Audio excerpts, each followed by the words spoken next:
passer la parole ici à M. Michel pour nous parler un peu de ce qui s'en vient et des gens présents à la table. Merci beaucoup. Merci Vincent. Merci beaucoup d'être ici aujourd'hui pour ce point de presse et entraînement public, prélude au gala qui va avoir lieu vendredi au centre Pierre Charbonneau. On vous a préparé vraiment tout un gala pour vendredi. Il y a 10 combats qui sont confirmés. Il y a finalement Yann qui ne sera pas de la partie, mais il va être partie remise. On a quelque chose pour lui un peu plus tard. Vous savez que c'est pour le défi sportif Alter Ego, donc c'est une bonne cause. La vente des billets, ça va bien.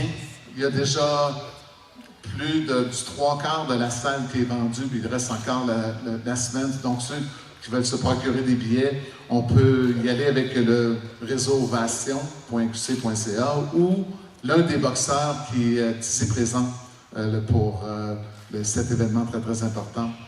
Important pour tous les participants, important pour la cause, puis important parce qu'on a quelque chose de spécial, en plus des combats sur la carte, en plus du combat de championnat canadien, où on a la ceinture ici, mais on a ce combat amical, plus ou moins, entre Hugo et Patrick.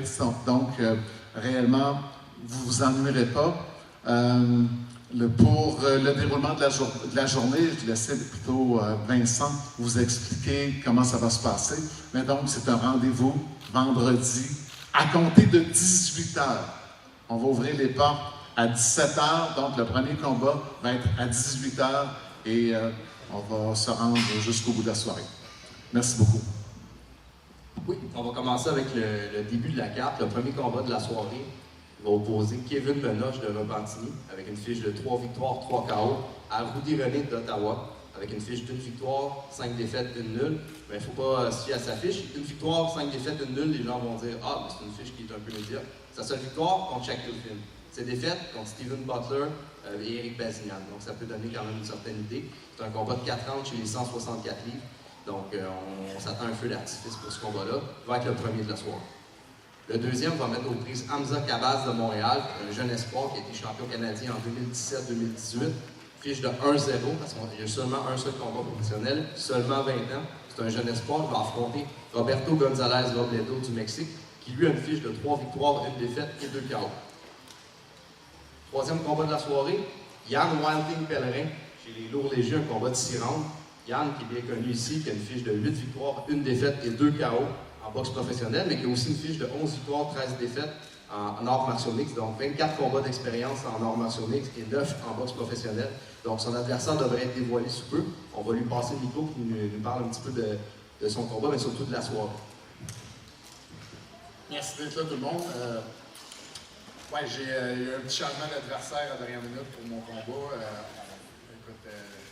Je me fie sur Dominique de la Sablionière qui cherche ardemment pour remplacer ça à la dernière minute. Écoute, si j'ai un adversaire, je vais être sur le ring et je vais vous donner un spectacle.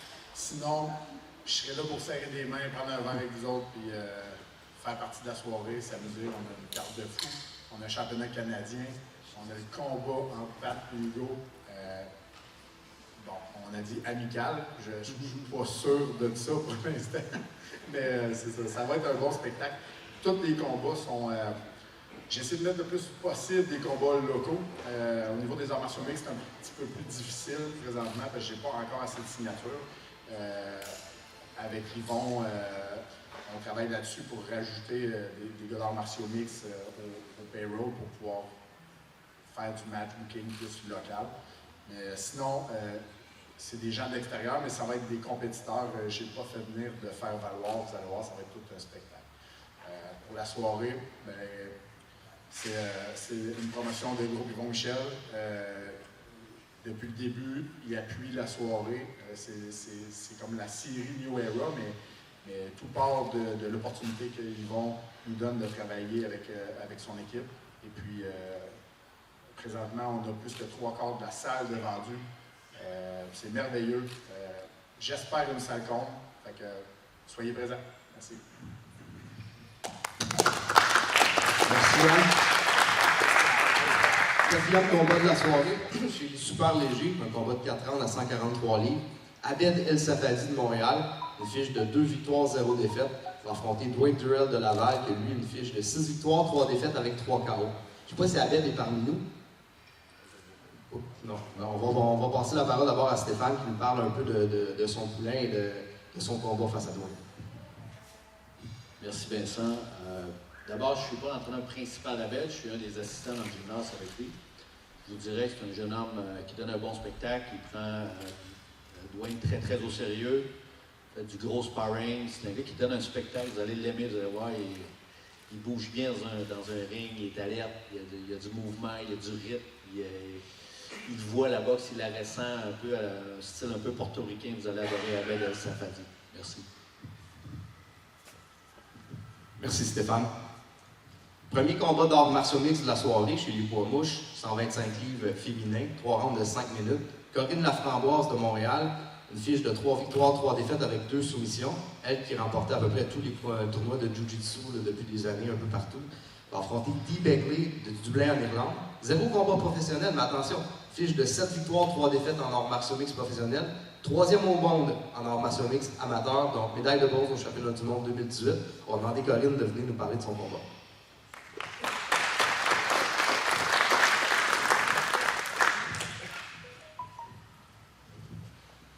Alors, j'ai bien hâte à ce combat, puis ça va être intéressant.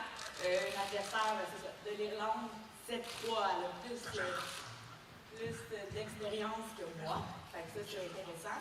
Puis, c'est une fille de stand-up, j'allais pratiquer mon jiu-jitsu et on verra ce que ça va donner aussi.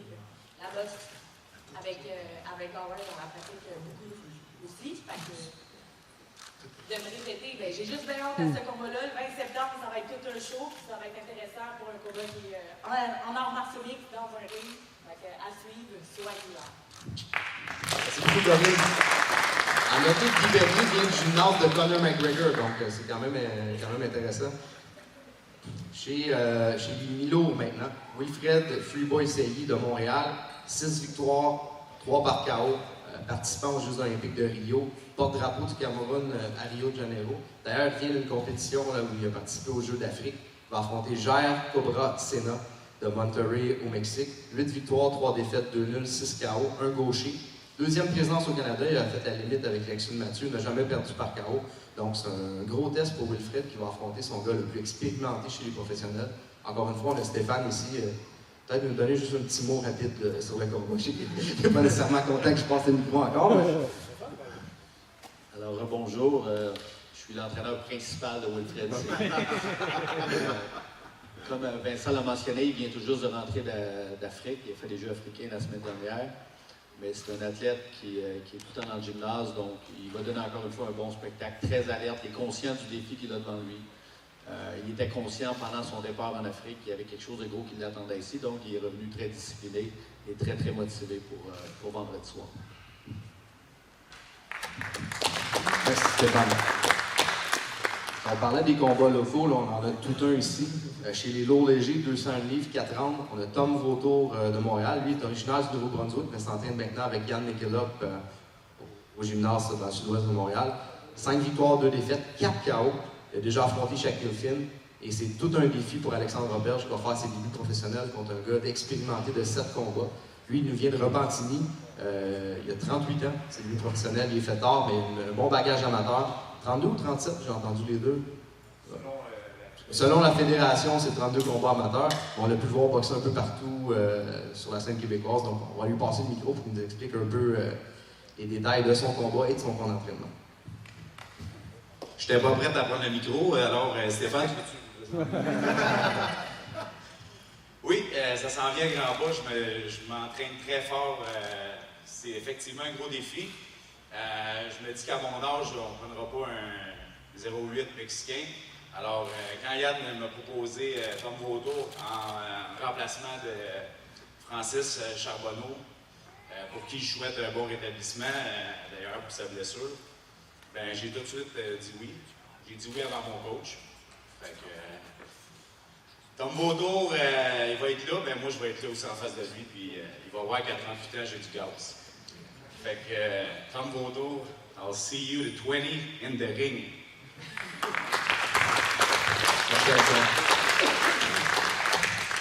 Et là, on a un peu la cerise sur le Sunday. Là. On a une attraction spéciale.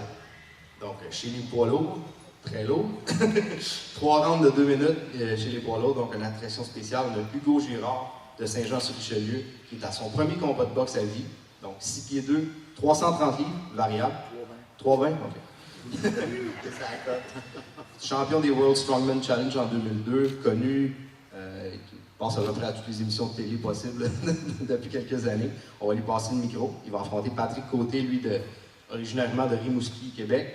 Fiche professionnelle vraiment impressionnante de 23 victoires, 11 défaites en arts martiaux mixtes, mais surtout 21 combats à l'UFC. Et il a aussi boxé professionnel. Donc, on va passer la parole à... Ah, Patrick en premier. On va y aller comme ça. Comme Yann disait, merci beaucoup d'être ici. C'est une soirée qui va mettre en lumière les talents locaux. La boxe locale est de retour à Montréal et c'est très important de mettre la lumière là-dessus. Et si Hugo et moi, on peut profiter de notre vitrine médiatique pour attirer encore plus de monde au Centre Pierre Charbonneau le 20 septembre prochain, vendredi prochain, pour que justement les athlètes d'ici puissent se battre devant une salle comble. Ça, c'est intéressant parce que se battre devant des bancs vides, c'est plate. Ça m'est déjà arrivé en début de carrière, c'est vraiment pas le fun. Parce que ces athlètes-là, même s'ils sont peut-être un peu moins connus, s'entraînent aussi fort que des athlètes qui sont extrêmement connus. Donc, ça vaut la peine de se déplacer, de les encourager. Et deuxièmement, Hugo va pouvoir vous en parler un petit peu plus, mais oui, c'est un combat d'exhibition. On est deux athlètes à la retraite, 2 athlètes fiers. On va vous donner un excellent spectacle, mais c'est vraiment pour vous mettre la lumière sur le défi Altergo, qui est la plus grande rencontre sportive canadienne. Je vais laisser Hugo finir là-dessus, parce que c'est lui le porte-parole principal. Mais encore une fois, merci beaucoup de vous déplacer au Centre Pierre Charbonneau. Ça va être une belle soirée et en passant, c'est une des plus belles salles pour se battre. Si vous n'êtes jamais battu là, Yann et moi, on s'est déjà battu en 2003, mais c'est une des plus belles salles pour se battre. C'est super le fun, on voit bien de partout. Et j'invite le monde à acheter les derniers billets qui restent parce que ça va s'envoler très très vite. Merci beaucoup. Merci Patrick. On va passer la parole à Hugo maintenant. Comme Patrick disait, je pense que c'est vraiment important de mettre l'emphase sur le fait qu'on met en valeur nos talents québécois. Puis je pense que c'est ce qui nous rend fiers de faire ce gala-là, parce qu'on a du talent au Québec. On a du talent au Québec dans plusieurs disciplines sportives. On en a beaucoup en boxe. Et là, ça permet justement de pouvoir démontrer leur talent. Puis ça serait le fun que les gens se déplacent pour les encourager, parce que c'est pas toujours facile. J'ai été un athlète. Lorsqu'on est dans la lumière, on a beaucoup plus de reconnaissance, beaucoup plus de support financier, des commanditaires. Et pour se rendre là, ça prend un certain temps. Donc, c'est le but justement de pouvoir leur donner une chance de pouvoir montrer leur talent et démontrer ce qu'ils savent faire. Par la suite, ce qui me rend encore plus fier de participer à ce gala-là, c'est qu'on veut aider justement à mettre la lumière sur les défis sportifs Altergo. Ça, c'est la plus grosse compétition multisport au Canada. Il y a plus de 5000 athlètes qui y participent et c'est très peu connu. Moi, ça fait 3 ans que je suis impliqué avec l'organisme. Ça fait 1 an que j'en suis porte-parole. Ce qui m'a frappé lorsque j'y ai été les premières fois, c'est de voir comment ces athlètes-là avaient peu de sport au niveau spectateur. Et ce qu'ils font, c'est extraordinaire. On s'entend des athlètes qui souffrent de déficiences physiques ou intellectuelles, mais c'est avant tout des athlètes. Et souvent, on regarde ces gens-là comme s'il y avait quelque chose qui n'était pas normal. Vous savez, un handicap, ça ne fait pas de toi que quelqu'un n'est pas normal. Tu es normal, tu es une personne à part entière, et ce sont des athlètes à part entière aussi. Et lorsque je me suis rendu là, ça m'a donné une leçon d'humilité. De voir l'effort que ces gens-là font. Et il y en a qui participent aux Olympiques spéciaux, mais ce qu'ils font, c'est extraordinaire. Donc, ça met des problèmes en perspective et tu réalises que finalement, peu importe ce que tu vis, tu as 2 choix dans la vie, soit de rester à terre ou de te relever, comme en boxe. Donc, moi, ça m'a inspiré, puis je veux prendre avantage de ma notoriété. Je remercie Pat de le faire aussi, parce que ça va permettre justement de faire connaître l'organisme. Et je l'espère que l'an prochain, il y aura plus de gens qui vont venir voir les compétitions, et ça nous touche vraiment.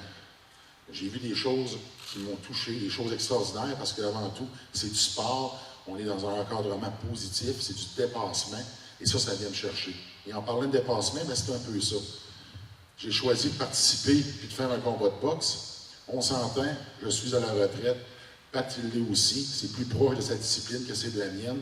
Donc, j'ai vraiment accepté de sortir de ma zone de confort. Puis, c'est drôle parce qu'à travers toute ma carrière, j'ai jamais été en zone de confort. J'ai toujours été différent de par mon gabarit. Ce qui fait en sorte que pour moi, c'est un peu comme d'habitude. Je sors de ma zone de confort, mais l'inconfort, ça devient ma zone de confort. Et ça va me permettre de me dépasser. J'ai pris ça vraiment au sérieux. De toute façon, quand tu te prends comme un gars contre Pat, tu es aussi bien de prendre ça au sérieux. Parce que ça va venir vite. Mais moi, je m'imagine être un peu comme le Hulk. Donc, il va en lancer, mais le Hulk, tu ne peux pas y faire mal. Fait qu'on va avoir pas mal de fun, je pense, vendredi. Puis, manquez pas ça, venez nous encourager. Il reste encore des billets, des bons billets. Venez voir ça. Tout un spectacle, une bonne cause. Puis, Pat, merci encore. J'apprécie vraiment d'avoir l'honneur de pouvoir partager le ring avec toi vendredi. Merci beaucoup. Merci Hugo. Pour la suite de la soirée, toujours chez les poids lourds. Les gens aiment ça, les poids lourds, ça frappe. Un combat de 4 rounds et un début professionnel pour Adam Kung Fu Panda Daishka. Fiche professionnelle de 7 victoires et 1 défaite avec 7 KO en arts martiaux mix. 6 pieds 2. 260 livres, Adam? 65. Bon, dans ces alentours, là. Il va affronter Michal Mikacic de la Slovaquie. Fiche professionnelle de 2 victoires, 2 défaites, 1 nulle, 2 KO. Un bonhomme de 31 ans, qui vient des arts martiaux mix lui aussi, qui a une fiche en kickboxing, aussi en K1. Donc on va passer la parole à Adam. Merci. Tu veux de suivre les My Skills de ces deux chers messieurs. Salut tout le monde. On va remercier l'organisation. Ça fait du bien d'être back. Ça fait longtemps. Ça va faire 1 an. Écoute, je veux juste avoir du fun. Je veux m'amuser. On s'est entraîné beaucoup. On a travaillé sur des lacunes. Je veux juste montrer ce que j'ai amélioré, ce que j'ai changé dans ma game. On va avoir du fun. Tout le monde aime ça les poids lourds. On va voir un gros show. On va voir un knockout. Un membre est en chemin, il a à peu près 16 heures de route à faire, ça fait longtemps que je ne l'ai pas vu, j'ai hâte de le voir, ça vient voir son ticket, faire ce qu'il aime faire. Fait que, écoutez, 20 septembre, ça se passe, dans un grand nombre, puis n'oubliez pas ça, vous allez voir. Merci beaucoup, Adam. Un combat local comme on les aime, chez les poids moyens, 6 rounds, 160 livres. Jean-Michel Poulain, lors du premier show de New Era, qui avait épaté la galerie en finale, qui avait arrêté Jean-Michel Bolivar. Lui vient de Mascouche, fiche professionnelle de 6 victoires, 1 défaite et 2 nuls, 1 KO. Champion canadien chez les amateurs, il va affronter Danick Kamikaze Grotto, lui qui nous vient de Gatineau, 5 victoires, 2 défaites, 3 KO. Un gars explosif qu'on a pu voir au Casino de Montréal à de nombreuses reprises. Ça risque d'être un vrai feu d'artifice, donc on suggère aux gens de ne pas cligner des yeux, de ne pas aller chercher une bière pendant ce combat-là. ça risque d'être assez spectaculaire. Et pour la demi-finale, un combat d'arts martiaux mix. Donc, chez les poids légers, 3 rounds de 5 minutes, 155 livres. Michael de Machine Dufort va affronter Miguel El Gallo Arizmendi. Michael nous vient de Saint-Jean-sur-Richelieu, fiche professionnelle de 6 victoires, 3 défaites, 1 KO, 5 soumissions. C'est un spécialiste du sol, 5 et 8, 25 ans. Il va affronter un Mexicain qui nous vient de Mexico City, 7 victoires, 2 défaites, un gars qui n'a jamais été arrêté. Donc, les gens vont pouvoir voir un combat d'arts martiaux mix de calibre international en demi-finale. Et maintenant, place à la finale, un championnat canadien, combat de 10 rounds chez les poids moyens. Francis Pipochamp Lafrenière, il vient de Coteau-du-Lac. Fiche professionnelle de 19 victoires, 7 défaites, 2 nuls, 10 KO. Champion canadien, champion NABO, champion IBF international. Il va affronter Francesco de Hitman Cotroni, qui nous vient de Mascouche. Fiche professionnelle de 12 victoires, 11 défaites, 1 nulle, 6 KO. Lui est âgé de 35 ans et lui aussi a été champion canadien en 2013. Fait particulier, c'est le 2e combat entre les deux. Donc le premier combat avait été très spectaculaire en 2012, ça avait été le meilleur combat sur la scène locale canadienne à cette époque-là. Francesco avait remporté le premier combat, donc on lui donne l'honneur de parler en premier. Salut tout le monde, comment allez-vous? Comme il l'a dit, j'ai gagné le premier combat. Oui, il y en a qui m'ont dit que c'était un 4 rounds, puis là on va faire un 10 rounds. Mais tout se joue dans la tête, puis j'ai l'intention encore de le gagner celui-là, puis s'entraîner très fort pour ce combat. Je suis vraiment, comme on va dire, primé pour ce combat-là. Pas vraiment parce qu'on le fait pour une bonne cause. Moi, les bonnes causes, comme le Terrego, tout ça, ça me tient à cœur. Regarde, en fin de semaine passée, j'ai fait 48 heures de vélo pour Make-A-Wish Foundation. Puis, c'est sûr que je l'ai fait avec mon cœur, tout ça, puis avec la fierté. Fait que j'ai fait 198 km de vélo en 8 heures. Ça a fait du bien. Puis j'ai très, très hâte à vendredi. Puis, comme je vous dis, c'est sûr que le monde va aussi à ma fiche, tout ça. Ben, moi, je donne tout le temps le tout que j'ai dans le ring. Puis, je pense que j'ai ma recette gagnante pour gagner ce combat-là contre Frank. Donc, watch out. Merci tout le monde. Merci Francesco. On va passer la parole maintenant à Andy Khrushchev. Yes, sir. Bon, ben, je vais te laisser ton micro. Ouais. Tu vas être à l'aise avec ça. Good. Salut tout le monde. La même cassette que tous les fighters. Je suis en forme, tout va bien, la santé est bonne. Mais pour vrai, ça a été un camp d'entraînement vraiment dur. On s'est entraîné sérieusement comme d'habitude, mais là, la barre est un peu plus haute. J'ai zéro effort qui prend soin de mes repas. J'ai Clinique Vers Santé qui prend soin de moi, les massages, thérapie. J'ai Fred Laberge, l'Actiforme, qui prend soin de mon conditionnement physique. J'ai Boxe Montréal avec Stéphane Larouche, Carl Andy et Pierre Bouchard qui prend soin de ma boxe.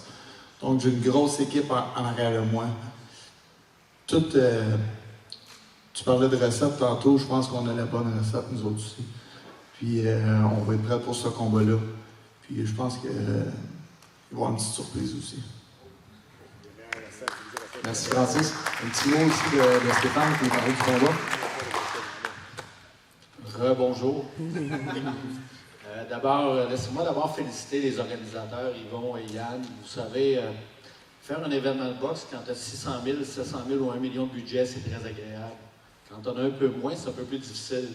Et donc, ça prend beaucoup d'imagination, de dévouement, de surpassement, tant dans l'organisation que pour les combattants. Donc, bravo Yann et Yvon. Vincent.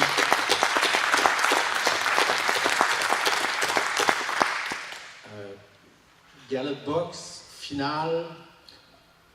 C'est vrai, le combat en 2012 était excitant, je l'ai regardé, c'était un 4 rounds très, très excitant, spécialement le deuxième et le troisième round, où d'un côté, Francis va au plancher, ou au troisième, on pense que Cotroni va lâcher, mais c'est un combat très serré. Depuis ce temps-là, il s'est passé beaucoup de choses.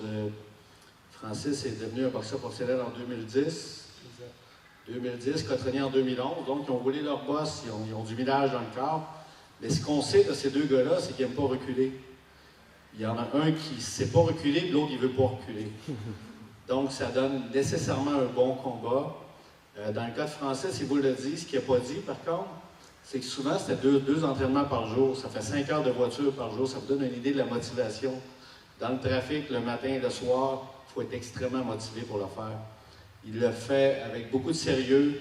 Il a sparé avec des gars qui sont champions nationaux, il a sparé avec des gars qui sont dans les meilleurs boxeurs au monde. Il a fait sa préparation physique avec des Olympiens. Alors je vous dis, il est en shape, Francis. Il est en shape pour 10 rounds. On a une superbe recette, une recette qui va goûter bon, qui va être belle à regarder, mais on le sait que c'est un combat difficile. Francesco Cotroni, c'est un gars qui ne recule pas, c'est un gars qui a les mains pesantes, c'est un gars qui est surprenant. Par moments, tu penses qu'il est out, il revient, il ressuscite. C'est comme ça qu'il a gagné ses combats. C'est un gars qui a fait de la route. Il n'a pas été protégé dans sa carrière. C'est le genre de gars sur qui tu peux compter. Devant lui, il y aura Francis qui, lui, est habitué de livrer la marchandise. Il a été devant des défis. Il s'en a un autre défi devant lui. Et la carrière de Francis passe par une victoire spectaculaire vendredi soir. Merci. Merci Stéphane.